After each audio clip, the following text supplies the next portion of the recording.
San Antonio starts right now. WNBA star Brittany Griner continues to recover here in San Antonio after being freed from Russian detention. What's next for Griner following her stay at Fort Sam Houston? Plus, some major storms are making their way across the country. We're going to tell you where and if any of them are coming here.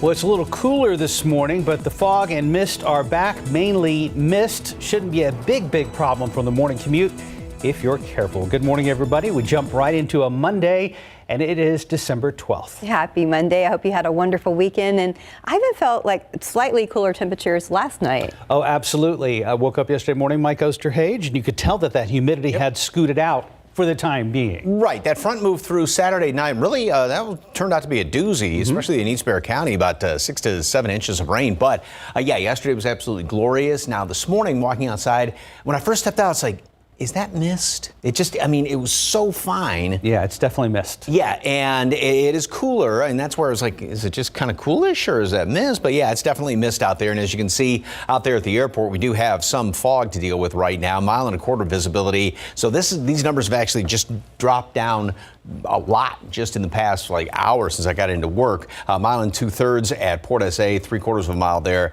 at Castroville. Randolph has some fog. New Braunfels does. So most of it is concentrated right here around the metropolitan area and then going out in toward the hill country. And as far as any rain, other than that very fine mist out there, there's a couple little spots with a shower or two around the area.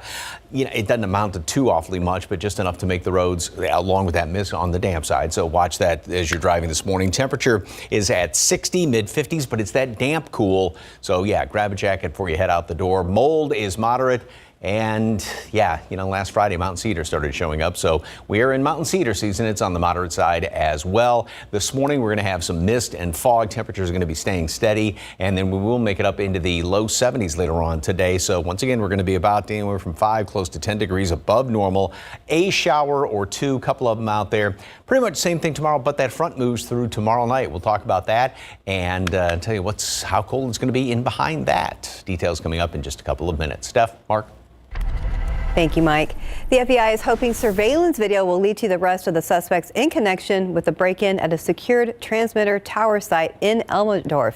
Now, 3 suspects were seen walking around the site before breaking in and taking several items. If you recognize any of these people, you're asked to give the Wilson County Sheriff's Office a call. That number is 830-393-2535. New information about WNBA star Brittany Griner's recovery here in San Antonio after spending 10 months in Russian custody. As ABC's Andrew Dimbert reports, Griner is already playing basketball again. This morning, Brittany Griner's agent says for the first time in 10 months, the WNBA star picked up a basketball and did a light workout. Her first act? A dunk, of course. Griner is staying at Fort Sam Houston in San Antonio, where she was taken after her release from a Russian prison last week. But while Griner recuperates, critics are slamming the prisoner swap with Russia that freed arms dealer Victor Bout, the man nicknamed the Merchant of Death. The Trump administration was always very clear. We weren't going to trade bad guys for celebrities because it creates the wrong incentives for the bad guys. On social media, former President Trump called the Griner exchange crazy and bad and claimed he turned down a proposed deal with Russia that would have traded Victor Bout for former Marine Paul Whelan. Whelan's brother saying this about Trump over the weekend. My brother pleaded from his prison for President Trump to tweet about him during President Trump's term in office, and President Trump didn't. And for him now to talk about Paul at all is really offensive.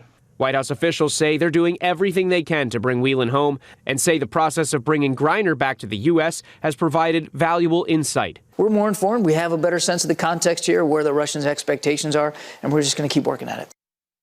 Griner has not spoken publicly since her return, but she's expected to issue a statement this week. Andrew Dimbert, ABC News, New York. Well, a Libyan intelligence official accused of making the bomb that brought down Pan Am Flight 103 over Lockerbie, Scotland, way back in 1988 is now in U.S. custody. Abu Aguila Massoud will now face federal charges. The arrest is a breakthrough in the decades-old investigation into the attack that killed 259 people in the air, 11 on the ground. The New York-bound Pan Am flight exploded over Lockerbie less than an hour after taking off from London on December 21st, 1988. Among the 190 Americans on board were 35 Syracuse University students flying home for Christmas after a semester abroad. U.S. officials did not say how Masood came to be taken into U.S. custody. However, late last month, local Libyan media reported Masood had been kidnapped by armed men from his home in Tripoli, Libya's capital. Two major storms are causing problems from coast to coast this morning. In the northeast, the first steady snowfall of the season caused multiple crashes in Massachusetts. In some areas north of New York City, residents are seeing more than a half a foot of snow. A far more dangerous system is affecting multiple states in the west. There's heavy rain and massive amounts of snow, up to 4 feet in the mountains of Northern California, with blizzard conditions and avalanche warnings. The storm is now heading east. A marine fossil just discovered in Australia is being compared to the Rosetta Stone, which helped decode ancient languages. The 100-million-year-old skeleton found on a cattle station in Queensland outback is being hailed as a breakthrough. Some amateur paleontologists made the discovery. They say this one may provide vital clues about prehistoric life, and it is quite sizable in nature, isn't it? Yeah, it's an interesting picture. Time now, 4:36 and 59 degrees for now. Our San Antonio Spurs actually have 2 wins in a row right now. Up next, how the players hope that their wins can continue tonight against the Cleveland Cavaliers. Very nice to see that. Look out there with TransSky looking over at Loop 410 at Perrin Vital, where things are moving early this morning, and also a look there at 281 and Loop 410. Yeah, be careful with that fog and mist, though, out there. The windshield wipers on my car were going just a little bit this morning. Hey, if you play Lotto, don't forget for tonight, Powerball's $124 million, but Mega Millions has jumped to $400 million. That next drawing is tomorrow night. 4:39. Not only have our Spurs ended their 11-game losing streak, they've actually started a win streak since back-to-back victories over the Rockets in San Antonio Thursday night and the Heat in Miami on Saturday. Not an easy win for the Spurs. Keldon Johnson led San Antonio with 21, but it was Devin Vassell who delivered the go-ahead basket with a jumper with 1:13 left to play. The Heat still had a couple of chances to win the game, but Tyler Hero missed a 3, and so did Caleb Martin. Spurs held Bam Adebayo to just 12 points in the 115-111 victory. That win also happened on the 26th anniversary of Greg Popovich becoming the head coach of our Spurs. It feels great, especially like you said, being on the road, obviously against a really good team who was almost in the finals last year. We're super happy for sure. It feels good every time to have a game like that, just to feel somewhat getting back into the swing of things, especially how my career has gone so far with injuries and stuff like that. It just feels good, and I'm happy and I'm blessed. Spurs are at home for the next 3 games. Tonight they welcome the Cavaliers to the AT&T Center starting at 7:30. Wednesday, Portland Trail Blazers come to town, and the Heat will be looking for revenge here in San Antonio coming up on Friday night. Pro football coverage powered by Davis Law Firm. I believe our graphics said the Heat game is Saturday at 4 p.m., so correction there. Dallas Cowboys hosted their in-state rivals Texans this weekend. First drive, Cowboys, Tony Pollard scores from 11 yards out. Dallas up 7-0 like that. The Texans were frisky yesterday. They strike back. Dallas turns over on punt. Dameon Pierce scores from a yard out after 1. Texans lead 10-7. Second quarter, Pollard scores for the second time of the game. This time it's pass from Dak for a 10-yard score. Boys back up 14-10. Later in the second, Dak throws to Noah Brown, but it's tipped by M.J. Stewart, picked off by Tremon Smith, who brings it back 26 yards to the Dallas 27. 2 plays later, Texans retake the lead. Jeff Driscoll, the quarterback, finds Amari Rodgers for the 28-yard touchdown. Texans lead 17-14 and led 20-17 at the half. Third quarter, Cowboys on the Houston 1, 4th and goal. Zeke Elliott's going to get stuffed by the Texans D, and Houston would go into the fourth quarter up 23-17. 6 minutes to play. Dak fires to Dalton Schultz, but is easily picked off by Tremon Smith. Again, his second of the game. Houston couldn't turn it into points. Driscoll gets stopped on 4th and goal, turns the ball over. Cowboys then go 98 yards on 11 plays, capped off by a Zeke touchdown from 2 yards out. Cowboys come back to win a scary one, 27-23. I don't think anyone ate the cheese today. I think, the team came out and they played well. They played well today, and they made it very challenging for us. I wouldn't say we came in sleepwalking. I just think that, they made some really big plays with the fumbles and interceptions. I mean, they came in like it was their Super Bowl and they gave us their best shot. And, I'm just glad we was able to fight through the adversity. I wouldn't say we came in sleepwalking, but they were definitely ready from the start of the game. They came in ready at the first half. We did a good job adjusting second half, coming out, getting the victory. Yeah, it could have easily gone the other direction, but I never was concerned or worried. I didn't think that we were ever going to lose the game. Like we got a great team. The guys in the locker room. I know we was going to step up and make the plays that we needed to make to get the win. We'll see if the Texans use that same system this next weekend against the high-powered Kansas City Chiefs. Did you watch the Cowboys-Texans game? No. Oh, man, it was nerve-wracking. I was out of practice, but I heard. Yeah. I heard. All right. Time now, 4:43 and 59 degrees for now. And next, a concerned mother reacts to an urgent search for a missing American college student in France.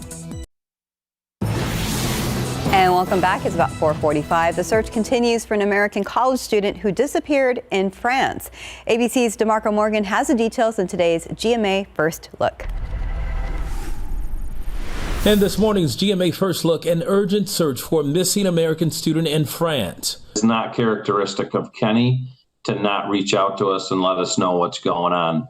Kenny DeLand Jr., a 22-year-old senior at St. John Fisher University in New York, was supposed to return home this week from southeastern France, but his mother received a concerning phone call in late November from a college liaison. She had to file a missing persons report because they had not seen him in 24 hours. I'm not there. I'm here, thousands of miles away. The last time his parents heard from their son was on November 27th.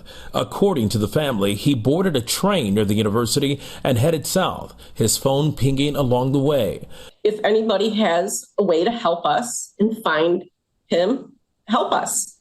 And coming up at 7 a.m., more on the investigation. With your GMA First Look, I'm DeMarco Morgan, ABC News.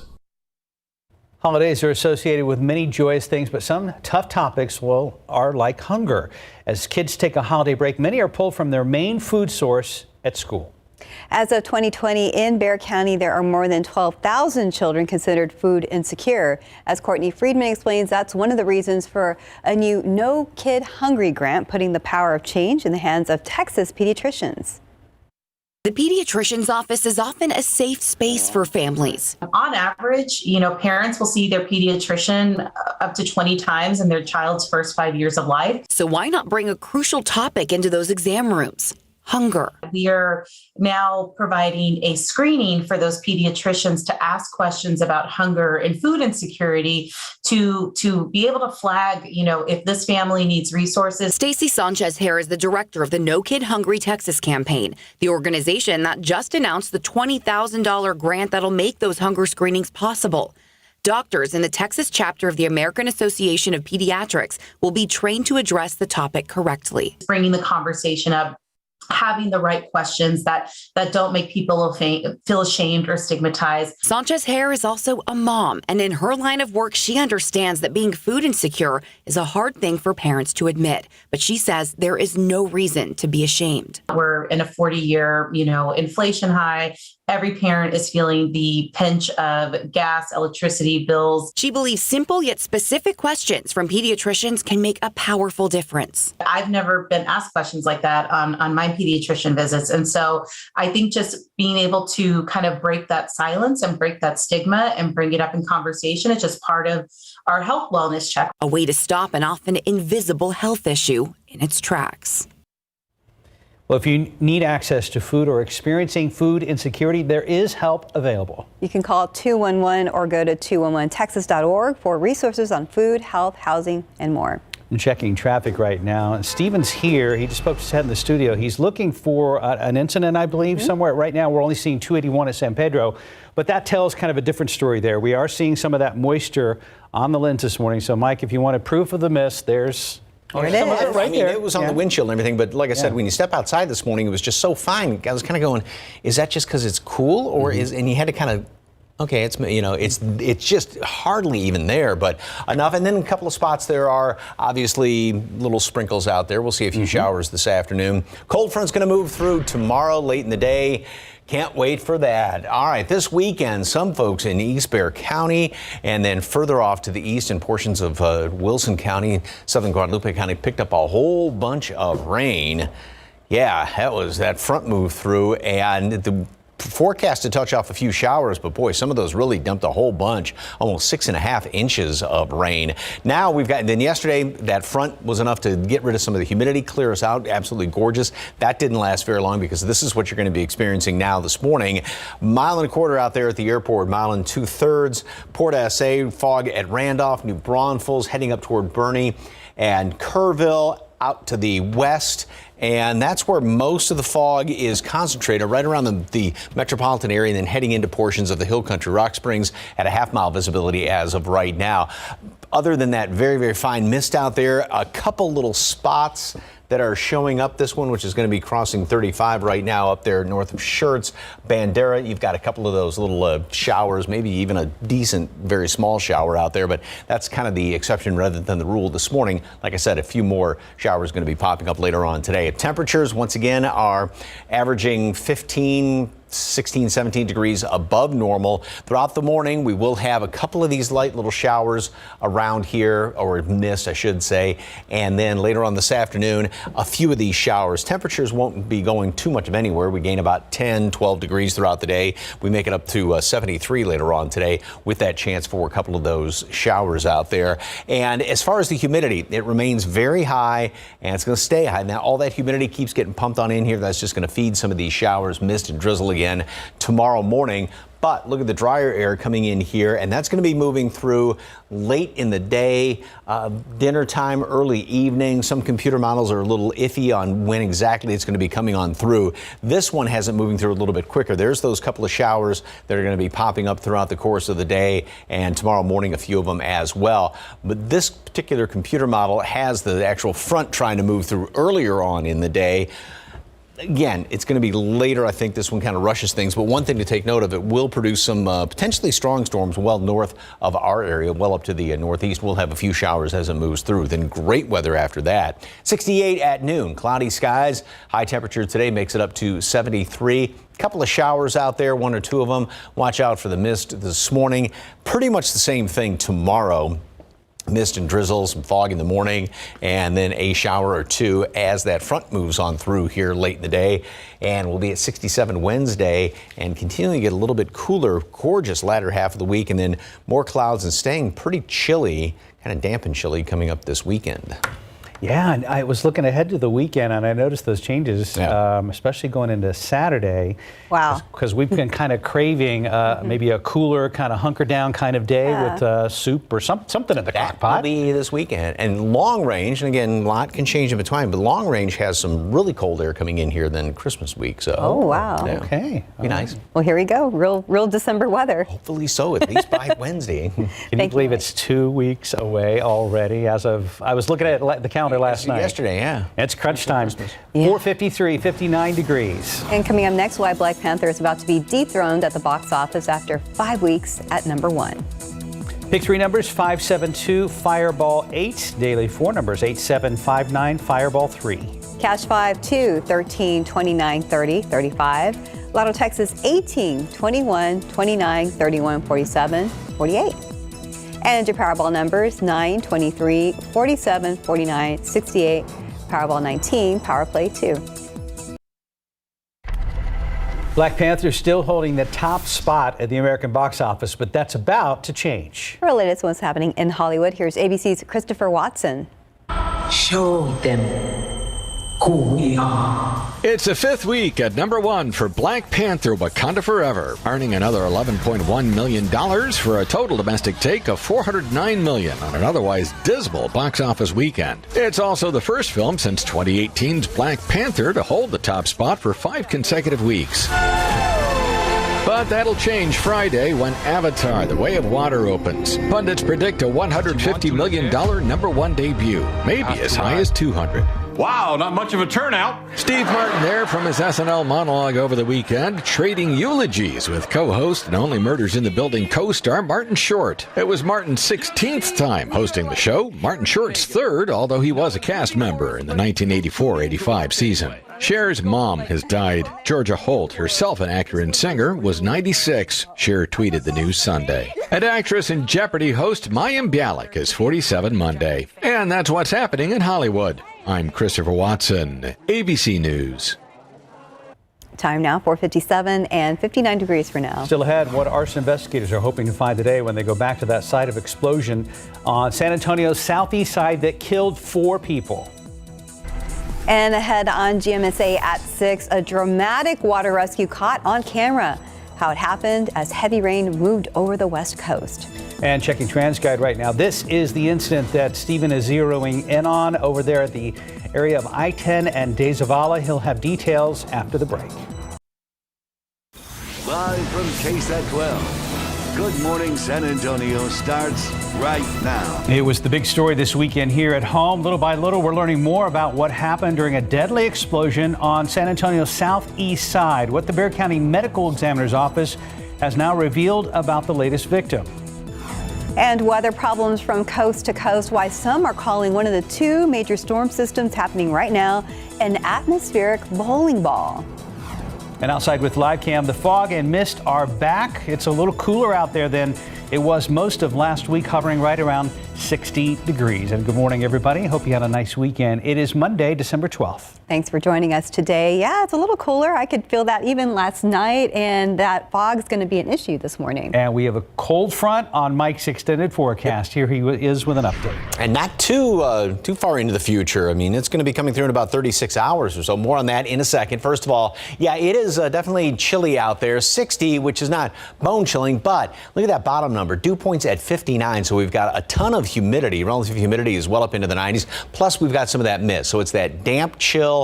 Definitely grab a jacket this morning. And temperatures, well, we are starting off a good 15, 16, 17 degrees above normal. We are going to be ending up in the low 70s, and that is anywhere from 5 to 10 degrees above normal. So still this un-December-like weather does continue. The aquifer yesterday went up 1.2 feet, and the allergens, mold is moderate, and yep, there is some mountain cedar, and a lot of folks sitting around the studio this morning are kind of sneezing and sniffling just a little bit.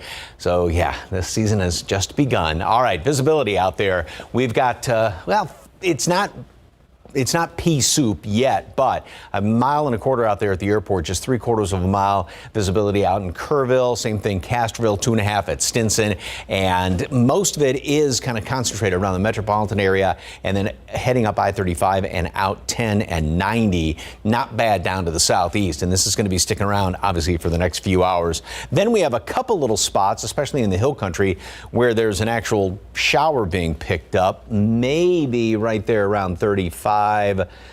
Just past Shirts, but most of it is just that light mist out there. So cool mist fog this morning, and then a couple of showers later on this afternoon. We're going to be up into the low 70s. Then tomorrow, about the same situation.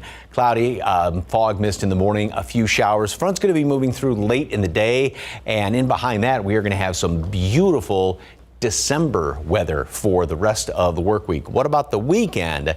A little bit different story. Details coming up in just a couple of minutes. Traffic Authority, first of all, good morning, Stephen.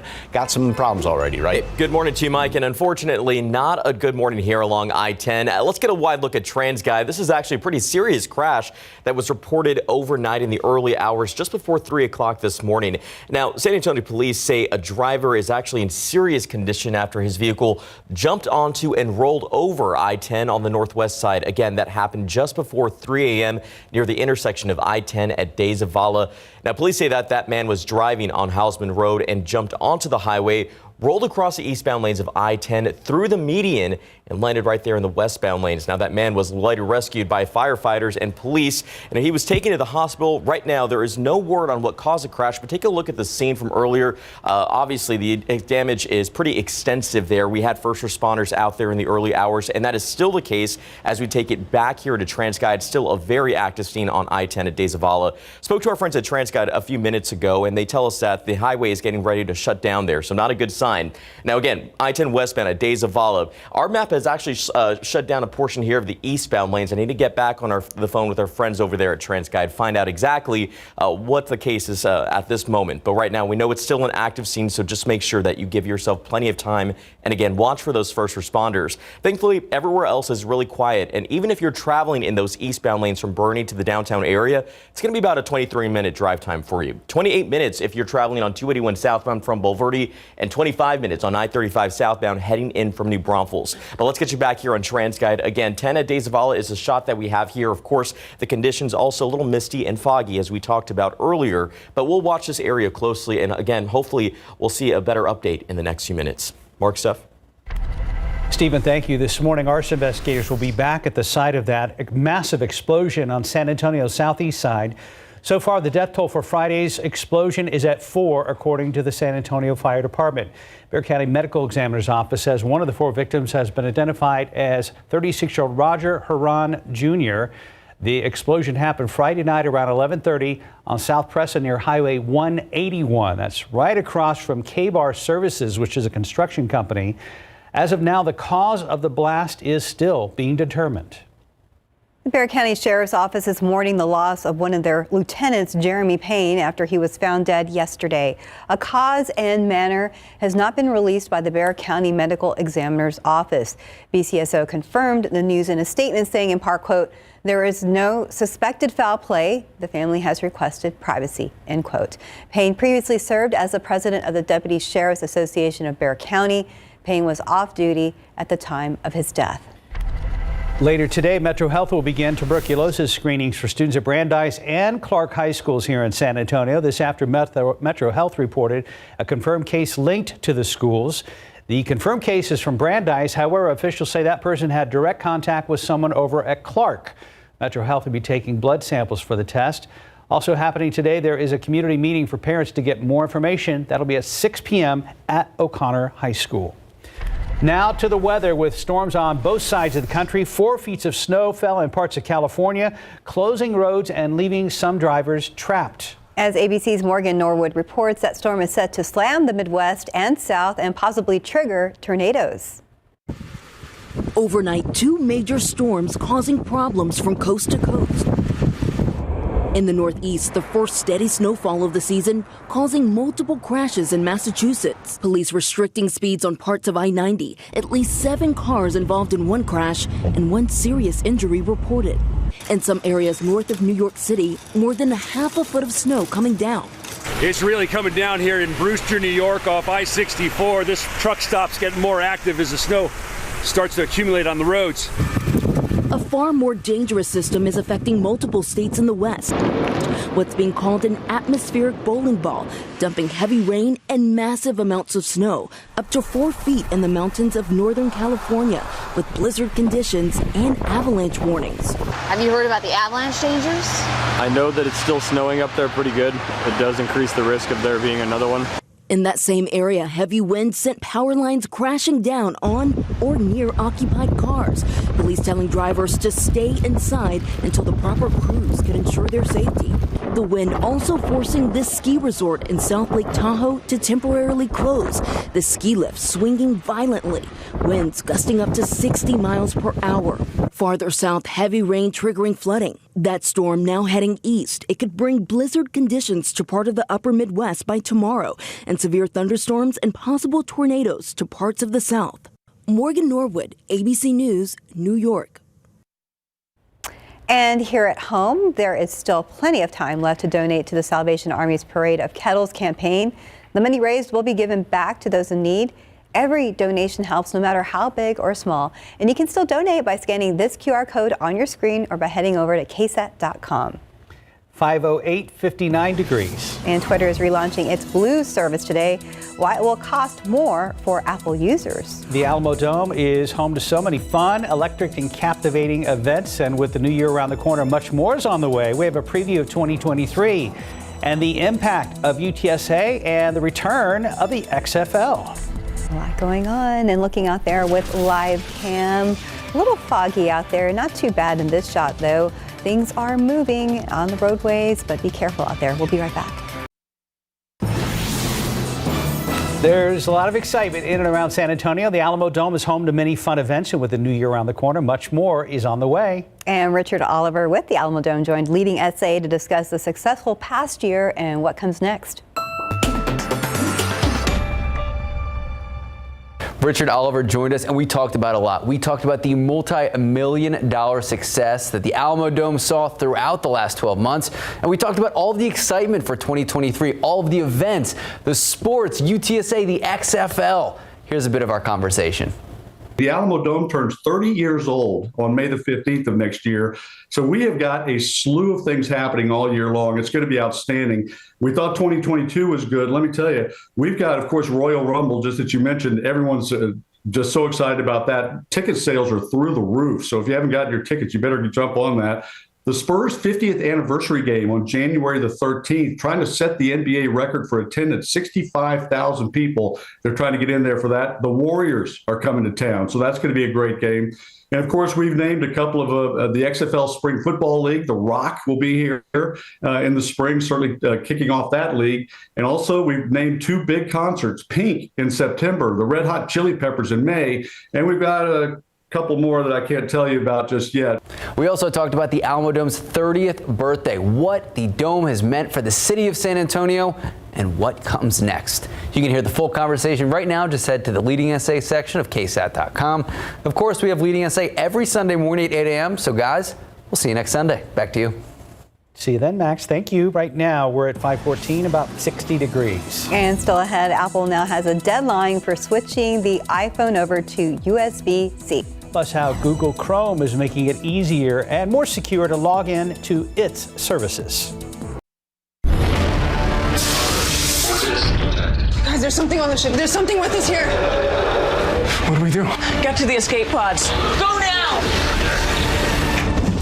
Okay, I'm an alien, and I got these claws. I'm climbing the wall now. If you're making a sci-fi movie, you need to finish the special effects. Does that look good? And if you want to save by bundling home and car insurance, you need Geico. Guys?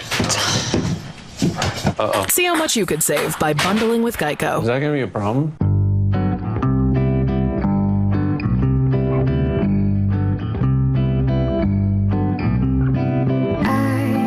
Complete your holiday wish list with a free limited edition bracelet when you shop Pandora Jewelry. What's the #1 retinol brand used most by dermatologists? It's Neutrogena.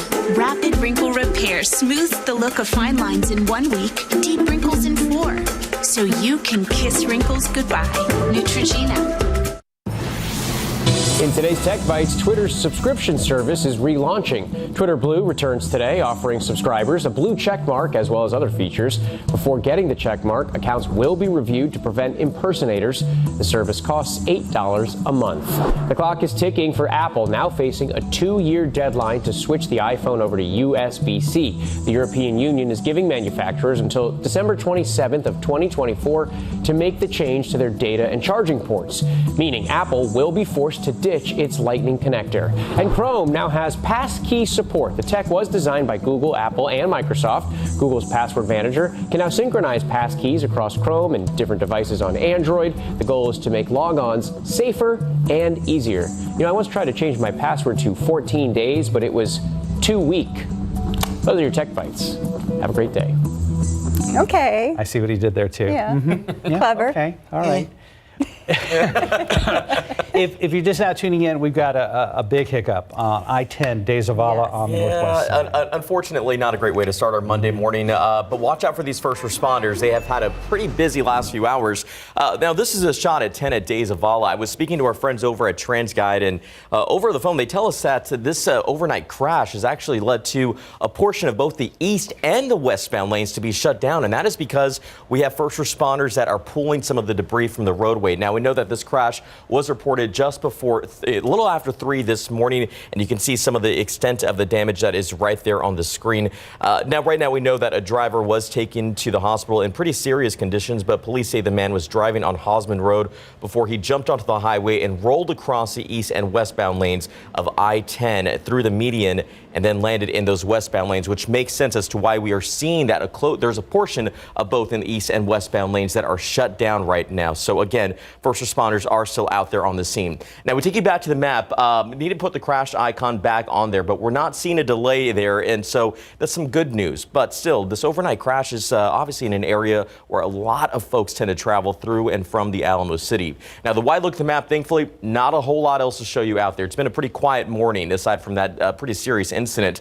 But let's get you back here on TransGuide 10 at De Zavala is the shot there, and you can see, Mike, some of the conditions out there just a little misty and foggy, so obviously making the job just a little bit more tricky for these first responders. Yeah, and for your drive into work and school this morning, first of all, once again, some of the pictures that we got from those heavy storms that popped up late Saturday night, early Sunday morning. And this is Martinez Creek there in just north of Lavernia, picked up in East Bexar County, parts of Wilson, Guadalupe County, anywhere from 5 to about 7 inches worth of rain. So thank you very much for the KSAT Connect picture. All right, yesterday was perfect in behind that front that moved on through here, cleared things out, and now the humidity has returned, and we've got some murky conditions. Visibility really hasn't changed much around the area. Everybody's flirting with mile to 2 miles, a little bit less around Kerrville, as well as Castroville. Obviously, mist and drizzle on top of that. And again, most of the fog is concentrated around the metropolitan area, heading out in toward the hill country.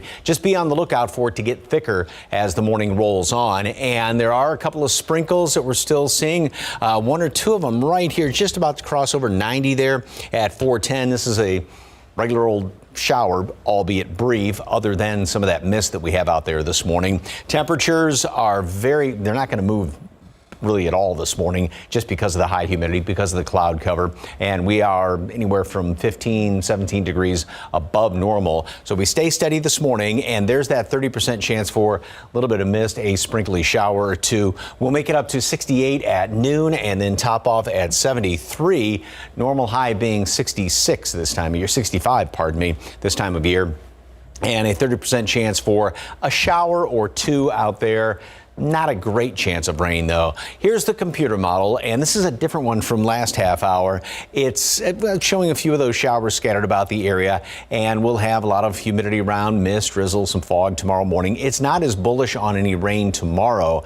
Then, as the front tries to move on through, one computer model has it very early in the day. This one's a little bit later, and it really doesn't have much of any rain. We will see some showers along that front, but the majority of this is well off there to the northeast of us, and then there could be a couple of lingering ones in behind it, but we will then begin to clear out, on Wednesday. It's going to be a beautiful day on Wednesday. And look at those temperatures finally at and below normal going into the latter part of the week, and low temperatures. Yeah, it's going to be chilly, 43. So it seems very cold, just given the fact we've been so warm recently, but we'll be back down to just about normal readings for low temperatures as well, latter part of the week going into the weekend. 68 degrees at noon, cloudy skies, and high temperature today up to 73. Again, a couple of showers here and there. Not really a lot. Same thing tomorrow. We'll start off with mist and drizzle. Then we get into the front moving through here on Tuesday night, tomorrow night, and boy, it's going to bring in some beautiful weather for Wednesday, Thursday, Friday. Temperatures back down to normal, and then some, especially the high temperatures being on the cooler side. Going into the weekend, we'll have a lot more clouds, maybe a couple of showers coming in here this weekend. There's the change we were looking for. Finally, there's December. Yes. It's been so long, we almost forgot. Yes, I know. felt like and again, temperatures will be in the low 40s for lows. Mm-hmm. That's where it should be. Yeah. It seems like, whoa, it's going to be good. No, that's normal. Well, at least people who like the warm weather got a shot at the warm weather for a little bit. Everyone. Yeah. Varieties. Now it's our turn, folks. Yeah, it's our turn. Okay. 523, 59 degrees. I'll have that discussion with Justin later. Okay. Yes, he will. Coming up next, Everything, Everywhere, All at Once takes top honors, plus The Whale sets a record. Award season is underway in Hollywood. CNN's David Daniel has the latest honors to be announced and more movie news in today's Hollywood Minute. The universe is so much bigger than you realize. 2 films have received top honors from the Los Angeles Film Critics Association. Everything, Everywhere, All at Once and Tar tied for Best Picture. Todd Field also won the Critics' Directing and Screenplay Awards for Tar, and its star, Cate Blanchett, shared the Best Lead Performance honor with Bill Nye for his work in Living. It's the first year the LA critics have used gender-neutral acting categories. She saved him. She wasn't trying to hurt him. She was trying to help her. The Whale had a whale of a debut, the best limited release opening of the year. The drama, which has Brendan Fraser favored for a Best Actor Oscar nod, grossed an estimated $360,000 in just 6 theaters, an average of $60,000 per screen. The previous 2022 record holder, Everything Everywhere All at Once, debuted with just over $50,000 per theater. In Hollywood, I'm David Daniel. 527, 59 degrees. Family members of those who were killed during the bombing of Pan Am Flight 103 in 1988 over Lockerbie, Scotland, are reacting to an arrest made in that case. How federal officials are moving forward with federal charges. And another big moment for the Orion spacecraft. With the success the mission means for putting more humans on the moon. And a lot of people out there still listen to the radio on the way to school or work during commute times. Why the new age of electric vehicles may be bringing that tradition to an end. The FBI prides itself in never letting a bone go. A Libyan intelligence official will now face federal charges after being accused of making the bomb that brought down a Pan Am flight over Lockerbie, Scotland in 1988. How families of the victims are reacting to this news this morning. And let's look out there with live cam. Can't see a whole lot, very foggy, and 59 degrees, actually a little cool this morning.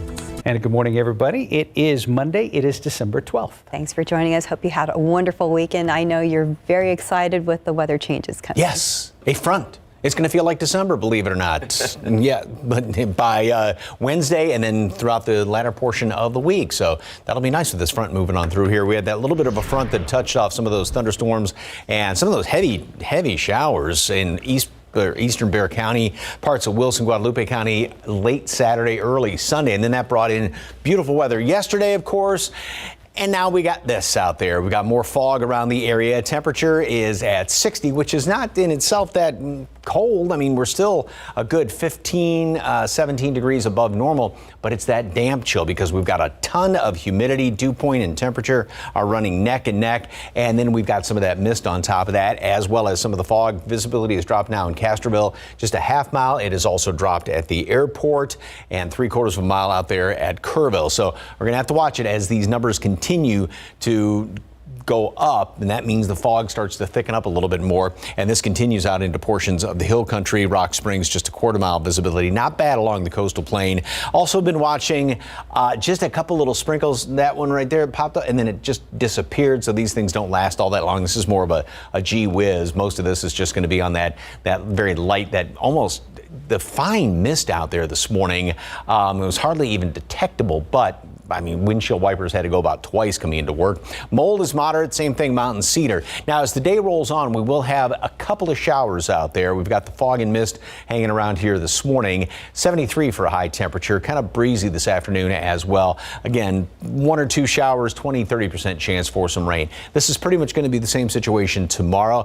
Then that front moves through tomorrow evening. How cool will it get in behind that? Details coming up in just a couple of minutes. Traffic Authority, Steven, still got that problem on the northwest side? We do, Mike, and we do want drivers to also be aware of what is taking place as far as the conditions. So just a quick peek around town before we get to that issue along I-10. There's 35 at Rittiman, 35 at Walters. Check out that TransGuide camera. They're definitely going to need the wipers this morning, so just make sure that they're working properly. But thankfully, things like a 37 at Hackberry are fine. Even 37 at Jones Avenue, the commute is really getting rolling this morning. But again, big problem is not really in these areas. It's going to be right there along 10 at De Zavala. Now, I've been off and on the phone with our friends over at TransGuide, and they do tell us that a portion of both the east and westbound lanes are actually shut down. That is because debris has been scattered following an overnight crash in both areas of travel. So just be on the lookout for that. If you are traveling west on I-10, you will have to take the exit at UTSA Boulevard. So really, that is where we're seeing a little bit of a buildup. It's those westbound lanes. It's just a little bit past De Zavala, but I wouldn't say that it's a huge buildup just yet. Now, we do have the early morning hour on our side, but still, just watch out for those first responders. Getting you to the wide look at the metropolitan area, it's quiet, but as you saw those TransGuide cameras, you want to make sure that you drive carefully out there, especially with those conditions. Right now, pretty pleasant though, 37 northbound if you're traveling in from Pleasanton with 27 minutes to the Alamo City. A little more than half an hour usual drive time on US 90 if you're traveling in those eastbound lanes. And right now, that arrival from Lytle looks to be about 17 minutes on I-35 northbound, pardon me. So again, things aren't bad there, but taking it back to 10 at Days of Olive, this is what we'll be monitoring at least probably through the end of the 5 a.m. hour. We'll have updates throughout the morning. Mark, Seth. Stephen, thank you. The strain on the southwest border could be taking its toll on those responsible for protecting it. U.S. Customs and Border Protection has reported an alarming number of suicides among the Border Patrol agents. Jesse Degollado says 2 border congressmen have set aside $23 million in federal funding to try to prevent more deaths. Take a moment of silence for them. It began with a moment of silence in the rain. Members of Congress, Republicans and Democrats, honored the latest 3 U.S. Border Patrol agents to commit suicide in less than a month. But unfortunately, this is not a new issue. Henry Cuellar says there have been 149 Customs and Border Protection officers since 2007, the highest being 14 so far this year and in 2009. Tony Gonzalez says what helped stop many suicides during the Afghanistan war. Congress actually came together and they passed some legislation that created a task force. So now Gonzalez and Cuellar are working on the TAPS Act, taking action to prevent suicides, including relying on local mental health professionals, creating a mental health curriculum for new CBP officers, periodic management training for crisis intervention, and improving peer support. Border Patrol Council President Brandon Judd says, as it is now, until we take out the fear of law enforcement coming forward and talking about their mental health issues, they're never going to do it. Judd says not only would their law enforcement authority be revoked and they'd lose their pay, they're then in front of their peers in plain clothes, and their peers now know that something is wrong. Cuellar says the legislation wants to ensure that they're not adversely affected. If so, Judd says some of what's being suggested would, as he put it, absolutely cut down on the number of suicides. Jesse Degollado, KSAT 12 News. Opening statements are expected today in the second seditious conspiracy trial against members of the Oath Keepers group charged in the Capitol attack of January in last year.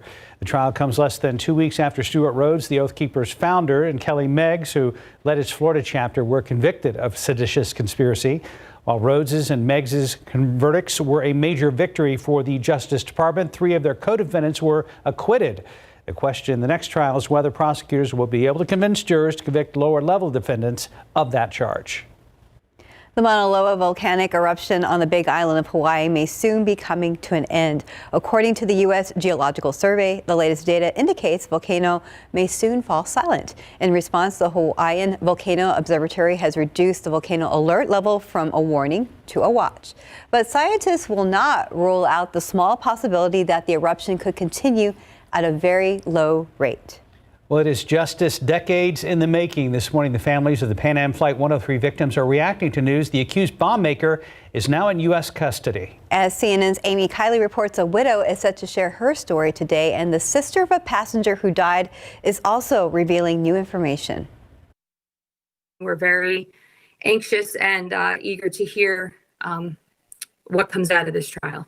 Families of those who died in the 1988 Pan Am Flight 103 bombing are speaking out. They're reacting to news from the Justice Department that the alleged bomb maker is in U.S. custody. The department declined to say how that happened. We have the fortitude, number one, the determination of the families to keep fighting after 34 years, but also the fortitude of our government. All 259 people on the flight died, along with 11 others on the ground. Most of the victims were Americans. It is alleged in the criminal complaint and the indictment that at that time, all co-conspirators worked together to arm the explosive device in the suitcase. The U.S. initially charged the suspect 2 years ago when he was in Libyan custody. His initial hearing now in the U.S. District Court of Washington, D.C., according to the DOJ. There's a sadness here for the families who lost lives. Phil Mudd worked for the FBI under former Director Robert Mueller. He says Mueller made the case a priority for years. The FBI prides itself in never letting a bone go. And now we will have a trial in the U.S. to hold him accountable, and that is very important to the families. I'm Amy Kiley reporting. 539, 59 degrees. A lot of electric car makers have opted not to be access or not to give access to AM radio in their vehicles. We're going to tell you why and what that means for the fans of the platform. Latest chapter of NASA's journey to the moon comes to a close. The Orion spacecraft returns to Earth. Find out where the next mission is and what NASA says it learned from Artemis 1's trip this time. And a quick look out there with live cam. We're at 59 degrees, a little cool out there, but things will get even cooler by the end of the week. We'll be right back. 542, welcome back. A triumph for NASA at America's return to the moon. The Orion spacecraft made a historic splashdown over the weekend. As ABC's Gio Benitez reports, during its month-long mission, the spacecraft sent back stunning images of the moon's surface. The latest chapter of NASA's journey to the moon comes to a close. Orion, back on Earth. After a record-breaking month-long trip around the moon, 270,000 miles from Earth, beaming back stunning images like this, selfies with the moon and Earth, and high-def close-ups of moon craters. The Orion spacecraft is barreling its way back home. Orion re-entered the atmosphere like a rock skipping on water at 25,000 miles per hour, pushing through 5,000 degrees of heat, and the critical moment, successfully deploying those parachutes. There it is. High over the Pacific, America's new ticket to ride to the moon and beyond now in view. When humans do great things, we call them moonshots. And now our generation has a moonshot. It's a really exciting time. It was 50 years ago when American astronauts last stepped foot on the moon. Now America hopes to do it again to establish a base on the moon and around it for deep space exploration. How far do you hope Orion will go? Well, you know, Orion is a very important part of our overall transportation infrastructure. And certainly the moon is the first step. Hopefully there'll be a lot more missions as we go forward beyond the moon. And Artemis 2 is scheduled to launch in 2024 with astronauts orbiting the moon, and Artemis 3 in 2025, putting the first woman and person of color on the surface of the moon. Gio Benitez, ABC News, New York. 544, 59 degrees. And coming up next, why the future of electric cars might mean that AM radio could be going by the wayside. At TransGuide right now, Stephen's keeping tabs on the incident out there at I-10 De Zavala area. It has been a problem most of the morning. We'll get an update coming up. And welcome back. It is 5:46. In your morning consumer headlines, electric cars may not only be changing the way we get around, they could also take AM radio off the air. Many of the major electric vehicle manufacturers have been leaving AM radio off their new cars, including BMW, Tesla, Volkswagen, Ford, and Volvo. The reason is electromagnetic interference, which causes static and noise on the AM dial.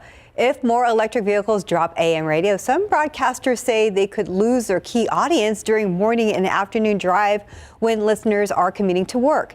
So AM radio signals travel farther and reach more people, especially in farming and rural communities, and their stations cost less than FM to operate. Broadcasters and elected officials also worry that if AM radio disappears, America will lose a vital capability to reach the public during emergencies. I get that. Right now, 547. Let's get an update on the situation out there at I-10 and De Zavala. Stephen? Well, things look a little better over here, actually, Mark. 10 at De Zavala is the shot we've been showing for the last 45 minutes or so here on GMSA. A crash was reported earlier, just a little bit after 3 this morning. Actually, that was impacting both the east and the westbound lanes there along I-10. Now, the reason why first responders had to shut both of those lanes down, at least portions of it, was because debris was scattered on both ends. So obviously, that was leading to a little bit of a delay for drivers. Now, we know the driver in that incident was taken to the hospital in pretty serious condition. And of course, we hope he's doing okay, but let's get you back here to the map. Right now, I-10 westbound, that delay that we showed you earlier looks like it's improving, and I did just get an update from our friends over at TransGuide. It does appear that this could be already in the clearing stage, so that's great news, especially as we approach the 6 a.m. hour. Now, giving you a wide look at the metropolitan area there, thankfully, no other issues to show you. It's just been a pretty green and quiet start to the morning, aside from that incident along I-10, but of course, we still do have that conditions outside to be on the lookout for, the mist and the the fog. It wasn't a pleasant drive to come into work this morning, but still, 10 at Days of Zavala was a bigger problem. But it does look like we are seeing a much better scene than what we saw earlier at the start of the show, guys. 100% agree. Thanks, Stephen. All right. One of the cutest pictures. Oh, yeah. But my question is the subject in the picture going to be a little bit alarmed? Or disturbed? Mad when they find out that this picture was taken. Right. So look at this beautiful little baby sleeping right there. And somebody decided to have a little fun with Elf on the Shelf. Right. It's an adorable picture, but I mean, on TV. Are you supposed to trust an elf to do the braid correctly? I don't know, but yeah, so it's a great picture. Thank you very much for that. So much for visions of sugar plums dancing in their head. It's an Elf on the Shelf in their head. So, all right, we got a lot of mist and fog out there, and visibility is at 1 mile out at the airport, just half-mile Castroville. You go up 35, out 10, 90. You're going to run into a lot of this fog. But then, look at that. It just almost ends right there at the Bexar County line, heading down 37. This is going to be sticking around for at least the rest of the morning commute. At quarter-mile visibility out there in Rock Springs, 3/4 up the road in Fredericksburg. So most of it is to the west and northwest, say west of 35 basically.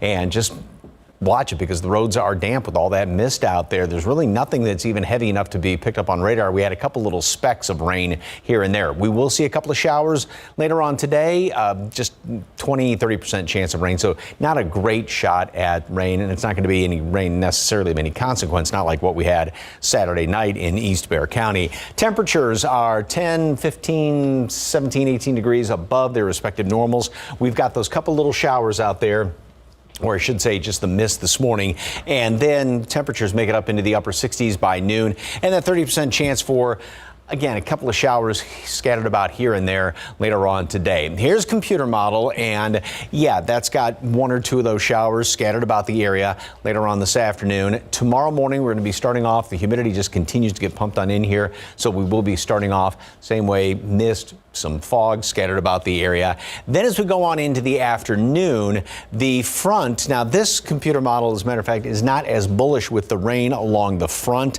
I think we'll see a bit more though, but one thing to take away from this is the fact that the majority of this is well up there to the northeast of us. A couple leftovers perhaps early on Wednesday, then things are going to be clearing on out. So here's the low, which is going to be moving on in here, and what this is going to do, because we've been in this sort of zonal pattern, everything almost straight west to east, but this is a big enough trough where it's going to grab a hunk of that really cold air and throw it on in here. So we will finally have temperatures down to December numbers, and even then some will be on the cool side because we're going to be getting some moisture coming back in here by the weekend. So cooler air does stick around in through the weekend, and right now just early indications, and it's still obviously a long way out, but another chunk of very cold air may be coming on in here by Christmas week. Some of the long range computer models have that coming in. Obviously a lot can change between now and then, but just an early indication. 68 degrees today at noon, cloudy skies, and even a sprinkly shower or two at noon, a couple of showers later on this afternoon. I don't think rain is really going to be a huge issue today. Again, just 1 or 2 of them, but this morning especially, it's that dampish chill out there, and it's going to be one of those days where it's like, do I wear a jacket? Do I not wear a jacket? Yeah, 73 is kind of warm, but again, all that humidity and a sprinkle or two. Same thing tomorrow. Front comes on through here, finally knocks temperatures back down to where they should be, and then some. Highs only in the mid-50s Friday, and we're looking at may not even get out of the upper 40s on Saturday. A lot of cloud cover around here and a couple of showers too. Wow, definitely no question about a jacket this weekend. Oh yeah, and later on in the week. Finally, yes. We are ready. Thank you, Mike. 5:52, 60 degrees out at the airport. The new streaming series Kindred tells the story of a time traveler who encounters one of the darkest chapters in American history. We get a first look at next. Tell me the year. It's 1815. What would you do if you suddenly found yourself transported back to the days of slavery? It's one of the key questions at the heart of FX's new time travel drama, Kindred. You an angel or something else? I don't know. Based on an acclaimed sci-fi novel, Kindred centers on a black woman who goes back and forth in time to a plantation in the 19th century and discovers the truth about her own family. We all have this unexplainable tie throughout time, space, and history where our actions have this domino effect on each other.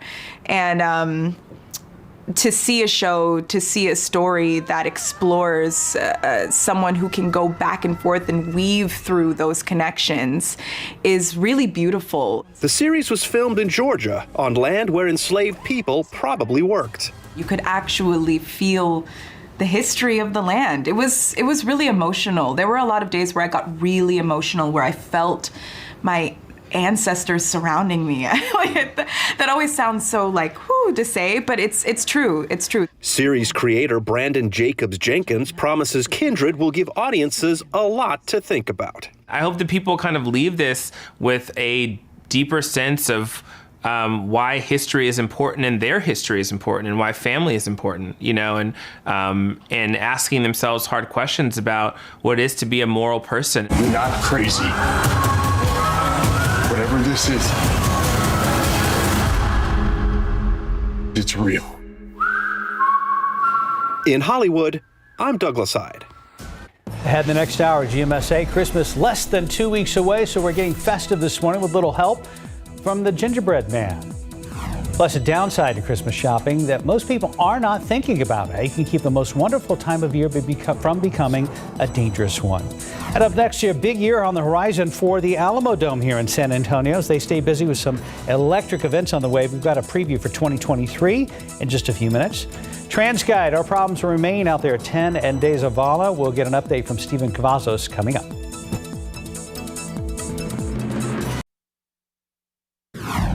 This morning on GMSA, a man in serious condition in the hospital after a nasty rollover on San Antonio's northwest side. We'll bring you the latest details. Plus, District 10 Councilman Clayton Perry is back in court today. We're going to take a look at what can happen next in the case. We saw a little bit of sun over the weekend, but this morning we are right back where we were before. Low clouds, fog, and mist, but there is a strong cold front in the forecast. Live from KSAT 12. Good Morning San Antonio starts right now. Good morning, rise and shine with us. You're watching GMSA on a Monday. It is December 12th. Happy Monday. Hope you had a wonderful weekend and, kind of looking forward to a little cool weather after the warm weather we had last week. True. Some of us are. Mike Osterhage is here with more on the timing of our next big front. It's going to be 36 hours. Okay. Yeah, give or take tomorrow evening, right around dinner time. And it was nice yesterday, though. A lot of people were like, yeah, this is pretty good December weather. When the skies cleared out, the humidity was low, and it was nice after having all those clouds last week. Now, like we were talking about, the clouds and the fog has moved on in here, and sort of our gauge, if you will, is the fact that we can't see the control tower out there at the airport. Visibility is just down to 1 mile, now down to a third of a mile there at Randolph, mile and a quarter New Braunfels, half mile Castroville. So right around the metropolitan area, going up 35, out 10 and out to the west, you're going to run into the thickest fog. It's not bad along the coastal plain this morning. This fog, Rock Springs now at 0 visibility, and this fog is going to be sticking around for the next couple of hours. Mold is on the moderate side. Mountain Cedar is also on the moderate side, and with a front coming through tomorrow evening, it's probably going to be bumping that number up as well with those northerly winds out there. As far as temperatures, are going to be holding steady this morning with a couple of those sprinkly showers here and there, just the mist. I mean, there have been a couple of showers this morning, but not really anything to write home about. 68 degrees then today at noon, and a high temperature today is going to make it up into the low 70s. So we're still going to be anywhere from about 5 to 10 degrees above normal. Should be in the mid 60s right now. And again, a shower or two, kind of on the breezy side. Not bad though. Then tomorrow, roughly the same situation. We go into tomorrow evening. That's when the front comes through. It'll finally feel like December and then some. Talk about that, how cool we're going to be getting and what's in store for the upcoming weekend. Details in just a couple of minutes. Traffic Authority, Stephen, that problem on the northwest side gone? Looks like it, Mike. Okay. And better news out there. So drivers, you're in luck there. 10 at De Zavala. We did have that pretty serious crash. We're going to get to that story a little bit later on. But that crash that happened early overnight did actually cause some of the lanes there in the east and westbound lanes to be shut down for quite a while. Now you can see there that the traffic in both lanes is moving without any trouble. Just the conditions out there. Be on the lookout. Crash was reported right there in the westbound lanes at De Zavala. But again, portions of the east and westbound lanes had to be shut down due due to some debris being scattered on the roadways. So obviously a very serious crash that led to some slight slowdowns. But thankfully right now, as we give you a wide look at the metropolitan area, everywhere else it's just been pretty green and quiet. Now getting you to some of these travel times, it's pretty much the same story there. I-10 coming in from Seguin, you're in the green with the westbound lanes looking at a 29-minute commute, a little more than half an hour if you're traveling in from 87 and those northbound lanes from Livonia. And our friends down in Floresville, a 28-minute drive time to the Alamo City. So let's get a chew on rotation here. Instead of this shot at TransGuide that we've been showing you for a while at 10 at Days of Allah, there's 35 at Eisenhower where the commute is picking up just a little bit more. We'll watch the roads closely, and as always, make sure you do the same. Mark, Steph. Stephen, thank you. And to recap all of that for you, new this morning, San Antonio police say a driver is in serious condition, have his car jumped onto and rolled over onto I-10 on the northwest side. Happened just before 3 this morning near the intersection of 10 and Days of Allah. The man was, police say the man was driving on Hausman, jumped onto the highway, rolled across eastbound 10 through the median and landed in the westbound lanes. The man was later rescued by firefighters and police. He was taken to a hospital. So far, there's no word on what caused him to crash. This morning, the Bexar County Sheriff's Office is mourning the loss of one of their lieutenants, Jeremy Payne, after he was found dead yesterday. A cause and manner has not been released by the Bexar County Medical Examiner's Office. BCSO confirmed the news in a statement saying, in part, quote, "There is no suspected foul play. The family has requested privacy," end quote. Payne previously served as a president of the Deputy Sheriff's Association of Bexar County. Payne was off duty at the time of his death. The FBI is hoping surveillance video will lead to the arrest of the suspects connected to a break-in at a secured tower site for a transmitter down near Elmendorf. 3 suspects seen walking around the site before breaking in and taking several items. If you recognize any of these suspects, call the Wilson County Sheriff's Office at 830-393-2535.